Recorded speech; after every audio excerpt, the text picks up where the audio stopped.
Let's get straight into it with my panel. Cory Bernardi from Adelaide and James Morrow from Sydney. Let's have a listen to Barack Obama today. We're not going to have a president that goes out of his way to insult anybody who doesn't support him or threaten them with jail. That's not normal presidential behavior.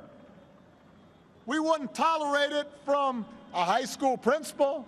We wouldn't tolerate it from a coach. We wouldn't tolerate it from a co-worker. Why would we expect and accept this from the President of the United States? Well, Cory, they have to get him to inject some energy into the campaign because they're not getting it from the candidate.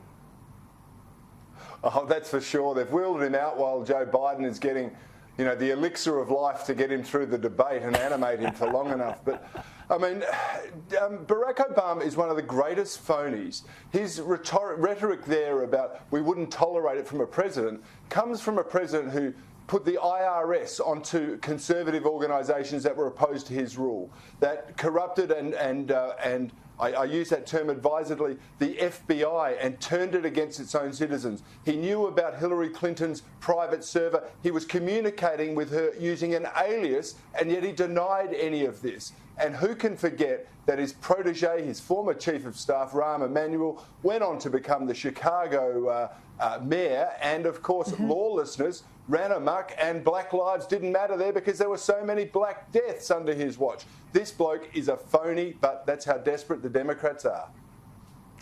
James Morrow, the debate tomorrow, final presidential debate in Nashville. It'll be President Trump, Joe Biden. Interesting to see how he plays it this time, particularly the president. What do you think?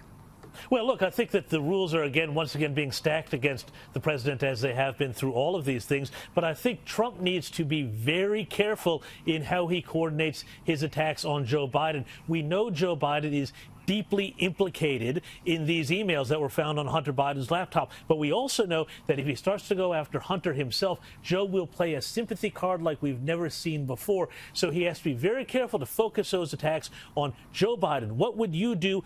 Are you in hock? Why is your son doing business in China, and how did you help him out?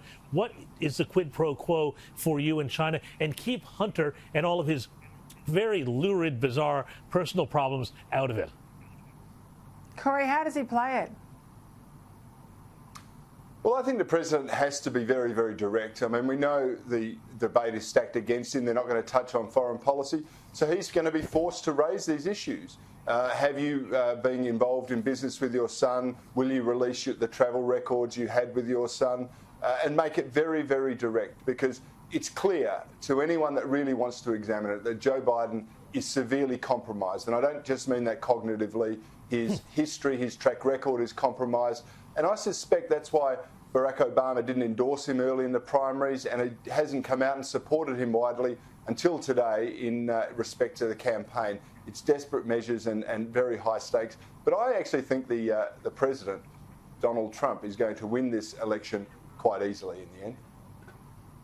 Yeah, James, I know you're about to head off to the States. I'm interested in the polling. I mean, I'm so reluctant to back any published poll, particularly in a market like the US where you've still got to drag out the vote.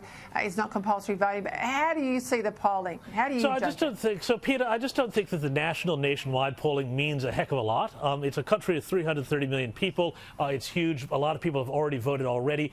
But what's really interesting, I spent the morning the other day diving through the state polls, some of those swing state polls where Trump needs to win. And what happens is right now he is actually closer to Joe Biden than he was to Hilary Clinton in those states, which he won back in 2016. So I really think there is a momentum behind him, which you see when you start to dial into the more granular polls.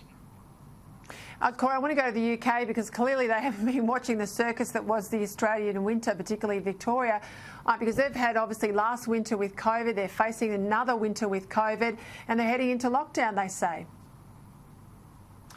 Yes, Peter, most virologists will say that, you know, these things get stronger or take on a greater range during colder months, and so there is a risk. But ultimately, you look at the latest research, lockdowns don't work because they don't discriminate. They don't look after one particular section of the community more than others.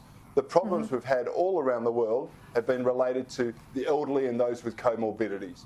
And miraculously, I say this, is that people death from influenza, death from pneumonia seem to have all gone away, but everyone's dying of COVID now, even if you've been killed in a motorcycle accident. It's the figures are a bit misleading. All right, gentlemen, thank you. Thank you very much. See you next week.